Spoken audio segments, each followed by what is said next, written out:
BBOR, Black Box Online Radio, coming to you from West Virginia. Black Box Ned 88 on Instagram for the bonus podcast. Earlier this week on the channel, we did a Zodiac Killer Q&A. We try to do one of them every month, but sometimes there's enough material to do a second Q&A session where I read off your questions and comments and we have a discussion.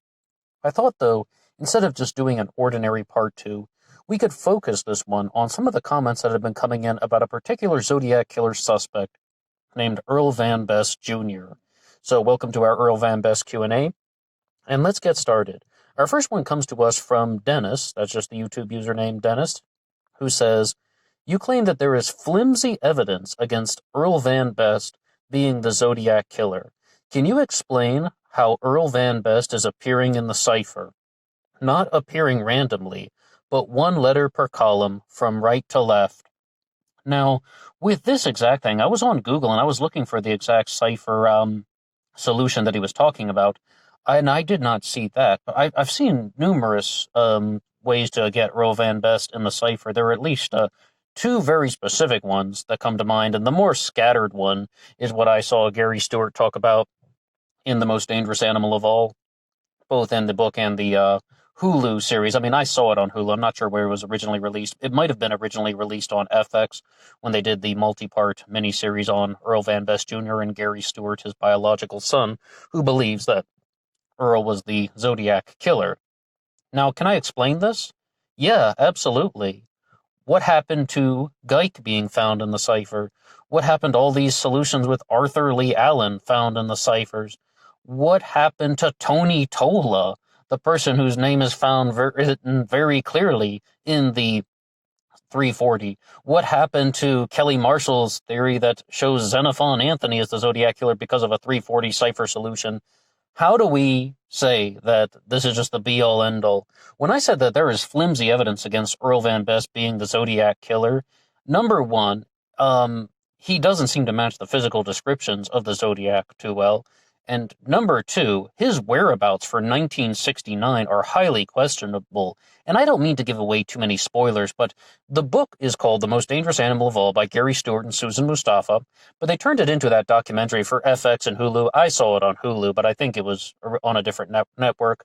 In that one, they really tried to make the case, once again, giving a total spoiler, but this is, true crime, that it's highly possible that Earl Van Best wasn't even in the country for most of 1969 when the bulk of Zodiac activity would have been taking place. He was most likely in Austria. Earl Van Best was married multiple times. His first wife was Marionette Player. His second wife was Judith Chandler, the one who's more famous, because that's what turned Earl Van Best into this nationwide scandalous individual that was caught up in the Sunday Bride and the ice cream romance issue, because what happened was Judith Chandler was underage. She was 13 years old when she first met Earl Van Best Jr., if what the narrative says is correct. I mean, Gary Stewart may have lied in other places. And that Earl Van Best would wait for her to come off the school bus, and then he would take her to a place called Herbert's Sherbet Shop, which is an excellent name for a sherbet shop. And then they would start this scandalous romance. And they did get married, but it was annulled because Judith Chandler was underage at the time. However, that didn't stop her from getting pregnant because, life happens. And she gave birth to a son that would grow up to be known as Gary L. Stewart. So that's the long story short of the first 20 chapters in the book, The Most Dangerous Animal of All. So when it comes to Earl Van Best, he was married multiple times. And when we did our upload talking about the hair checklist and the signs and hallmarks of psychopathic behavior, one of them is frequent marital partners, not just like frequent sexual partners, frequent marital partners. And Earl Van Best was married multiple times. His third wife was an individual named Edith Kos, K-O-S, and she was Austrian. And they bonded over Earl Van Best's connection to the German language. He was raised trilingual in English, German, and Japanese. His father taught them those languages growing up, and he lived in Japan for a period of time.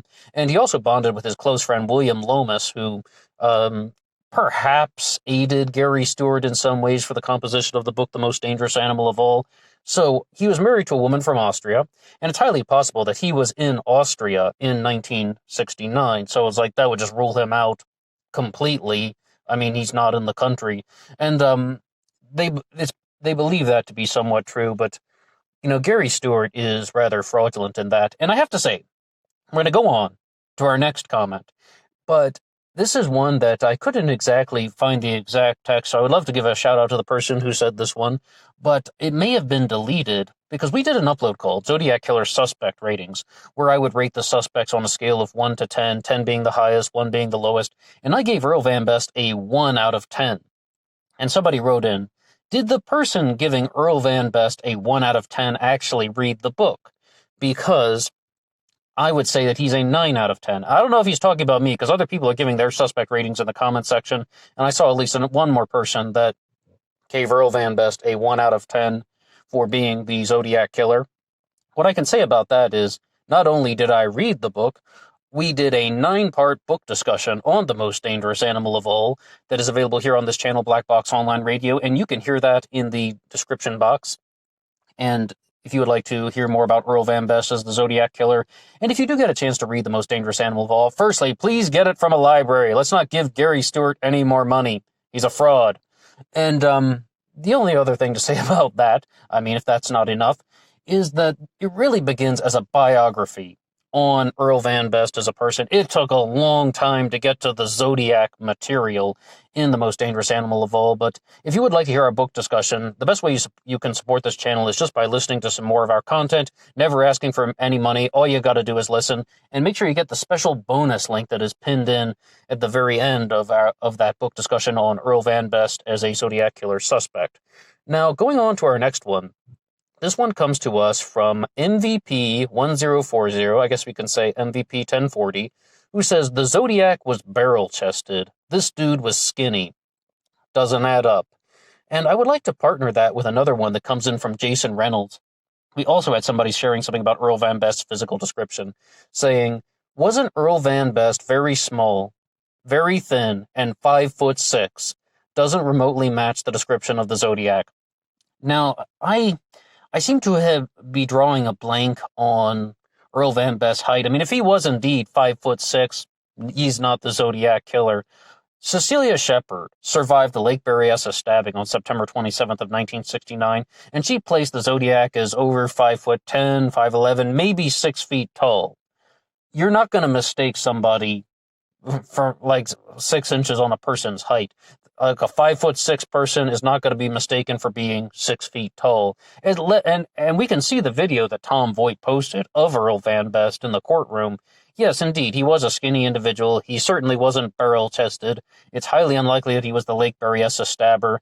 And another point where Gary Stewart took a very large overreach is that Earl Van Best lived about 2 blocks from the Paul Stein murder in Presidio Heights. But that was in 1967, not 1969. And as we said, the docuseries really tried to put out the case that Earl Van Best wasn't even in the country at the time. They aren't certain of that because they were trying to go back through immigration records to find out if he had left the country, and they said nothing exists prior to around 1980. And of course, we would be dealing with 1968 and 1969 for the Zodiac murders.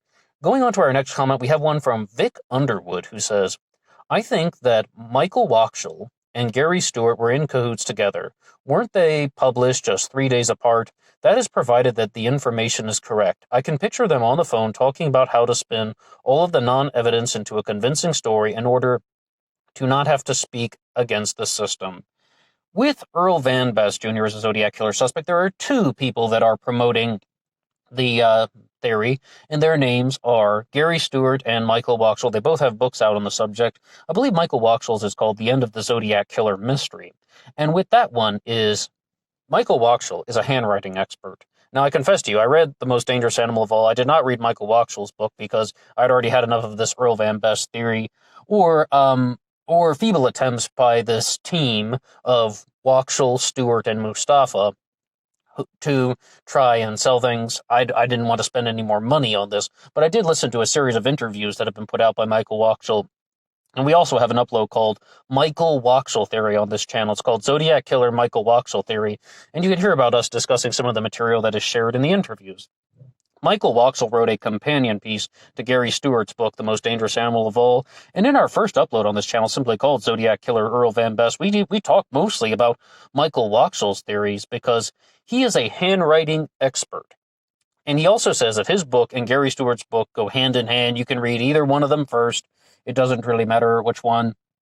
If you're hungry for some Zodiac material, you probably would start with Michael Wachsel's book because it's not until 24 chapters into The Most Dangerous Animal of All before you even get to the Zodiac Killer material. Most of it's about Earl Van Best and his childhood, and so on. So with Michael Wachsel, he is a handwriting expert, and he claimed that he found the person with identical handwriting to the Zodiac Killer letters. Now, when I looked at that stuff, and you can find this on his website, I was like, it's not even remotely similar. I just don't see it. But Michael Wachsel has his own set of methods where he's examining the angles and his handwriting expertise. He's a handwriting expert, and I am not. However, I'm not seeing what he's talking about other than one or two letters that they might use during the promotional pieces for the docuseries on The Most Dangerous Animal of All. So I'm not convinced at all by that. But the thing is, though, the handwriting sample that they were using wasn't even from Earl Van Best Jr. They had the marriage certificate that was used from Earl Van Best when he was marrying Judith Chandler in Nevada. And there was a different individual, and I believe his name, is it Reverend Fliger? Fliger, I think thereabouts. I mean, don't quote me on that 100%. The whole point is, it's not Earl Van Best's handwriting. So then Michael Wachsel started saying that, okay, wait a second, maybe Earl Van Best committed the murders and this guy wrote the letters, and they're trying to go down some other variant of the group murder theory, however, in a very unconvincing fashion. Because what it seems like was, they were putting out the book, and then I think it was only 3 days after they released the end of the Zodiac Killer mystery that they came out and publicly said that it wasn't Earl Van Best's handwriting in the book.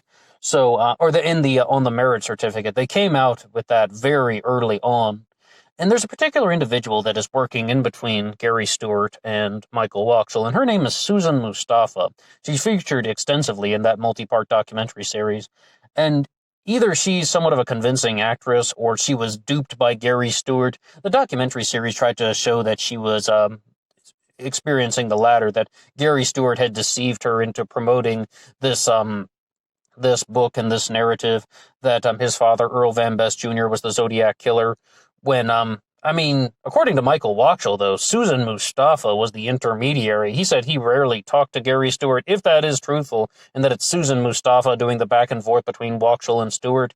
Now, some of the things that they've also shared, and once again, giving total spoilers, but, they say they've dug this stuff up. Arthur Lee Allen was once in Atascadero Mental Hospital. I think it's Atascadero State, is one of the other names for that, Atascadero. And that he claims that somebody in there confessed to being the Zodiac Killer. And one of Gary Stewart's biggest pieces of evidence saying that Earl Van Best was the Zodiac Killer is that Earl Van Best and Arthur Lee Allen were in Atascadero at the same time. They're in the same mental hospital. Earl Van Best, of course, because he went on, he had some problems, and we can talk about that in the book discussion available in the description box here. So, the thing is, though, when they actually looked at Gary Stewart's evidence and went back and compared it to the copies in the archives, they found that the word Atascadero in Earl Van Best's medical records had been inserted. It did not exist in the copies in the archives, meaning that somebody had fictitiously inserted it. And Susan Mustafa seemed to be playing the denial card. That was the part of the documentary where she just started, actually having the, oh my God moment, the face collapsing into her palm. And they're trying to argue that she was duped by Gary Stewart. And another point is that Gary Stewart's own mother, his biological mother, Judith Chandler, also says that Gary Stewart lied in the book. Most notably about how Gary Stewart created this narrative that his father, his biological father, Earl Van Best Jr., murdered Sherry Jo Bates. that he drove through Riverside, California, going into the RCC library in 1966 to sell them antique books and old documents that he had obtained in Mexico. That was his job. More or less, he was an antique book dealer. I mean, if we can use that term, he would go to Mexico and he would find these like rare books in like the old Mexican markets, and then he would go back to California and sell them. So one of the claims by Gary Stewart is that he's driving through Riverside, California, and that he stopped in the RCC and he saw this woman that just reminded him so much of Judith Chandler, the woman that he was separated from. As we said, their marriage was annulled because Judith was underage, and they went all over the country and into Mexico as well. And they ended up in the Deep South and Louisiana and Mississippi and all of that. And that's where Gary Stewart was actually born, and he was abandoned in the South by Earl Van Best Jr. But the other thing to say is that, I mean, Judith Chandler openly said, that's not true, because Earl Van Best didn't drive to Mexico when he was buying these books from the markets. He did it in Mexico City, and he would fly. He took the plane. He didn't drive. She's like, he never did that, so that's another reason why I don't think there's a lot of credibility to Earl Van Best Jr. being the Zodiac killer.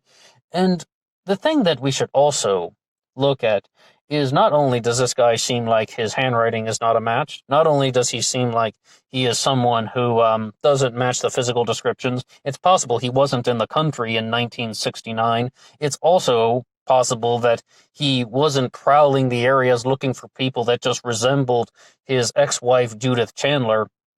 It's also just that they didn't even make an honest attempt to connect Earl Van Best to the crime scenes.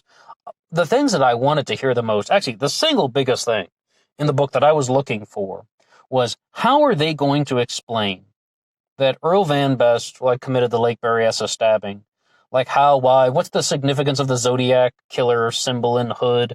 And what are the reasons for this? And I made a mistake in the discussion series on Earl Van Best that you can hear in the description box when I said, they have this very well-written biography of Earl Van Best. And I was like, they just have these descriptions of the crime scenes where they're literally taking Robert Graysmith's narrative and the Zodiac letters. They're taking out the word Zodiac and they're substituting Earl Van Best line by line. And I couldn't believe in the documentary when they practically said that they just admitted it. Susan Mustafa said that it wasn't Robert Graysmith's narrative, and it wasn't the Zodiac letters. What she said was they used the case file. They took the police reports, and then they substituted the name Zodiac for Earl Van Best, and vice versa. They took out Zodiac, and they wrote in Earl Van Best, and that was something that she just openly admitted, okay, well, we took the police reports, and then we said, okay, on December 20th, 1968, he went to Lake Herman Road, and he shot 2 teenagers, and then he went home to his wife, Edith. That's more or less how it's written.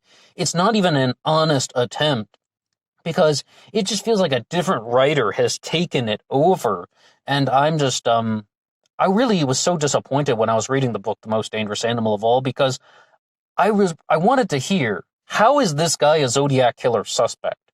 And they didn't really provide an explanation.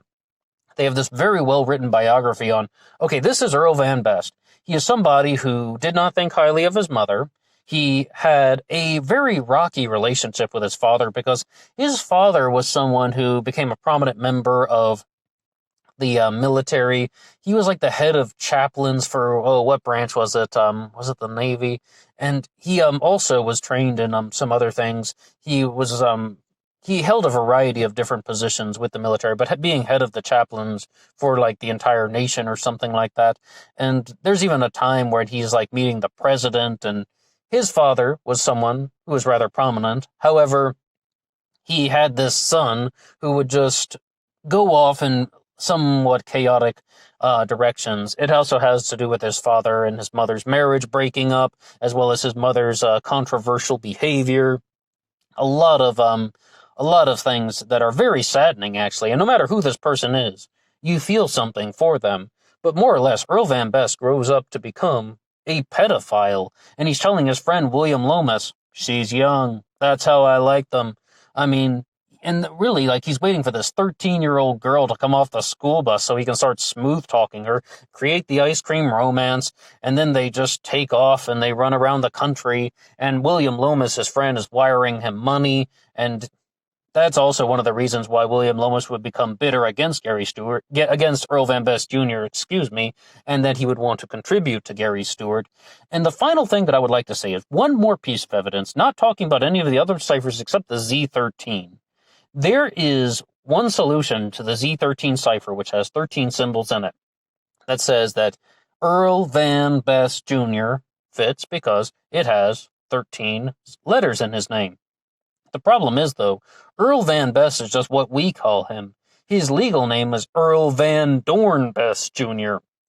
He went by Van frequently because his father was Earl Sr. Throughout the book, he's referred to as Van. It appears that's how he was. That's how people knew him.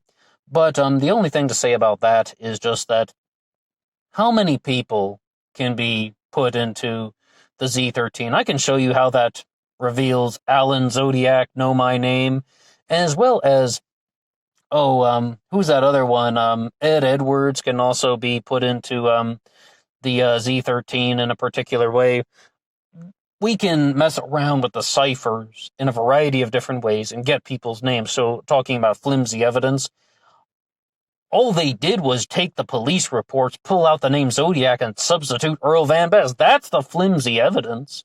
And it more or less was something that was a particular, not exactly a hoax, but I definitely would say that Gary Stewart lied for profit. Perhaps this began, and I say perhaps because I'm speculating here, that Gary Stewart really wanted to write this biography on Earl Van Best Jr. as his biological father. He wanted to explore this and talk about the Sunday Bride and the ice cream romance, but he thought that no one would pay attention to that unless he turned it into something about the Zodiac killer. But then he became very active on forums, talking about how and why he thinks Earl Van Best was the Zodiac. If it is true that he is 5'6", he wasn't the Zodiac killer. The Zodiac was somebody much taller. I mean, and the Zodiac was not a 5'6", very skinny individual. And I just do not accept the evidence that has been put forward simply because think about all the claims that we've made so far into this. But anyway, thank you to everybody who's left comments on this one, and thank you to everybody who has shared some things. I would still have to give Earl Van Best as a Zodiac killer suspect a 1 out of 10. What do you think about anything that we put forward? And if you'd like to hear this expanded upon in a 9-part series, you can check out our book discussion on Earl Van Best Jr. in the Zodiac, in the description box. Excuse me, I misspoke. In the description box here. And as always, you can like and subscribe if you like what you hear. And I will see you guys on Instagram for the bonus podcast. Until next time.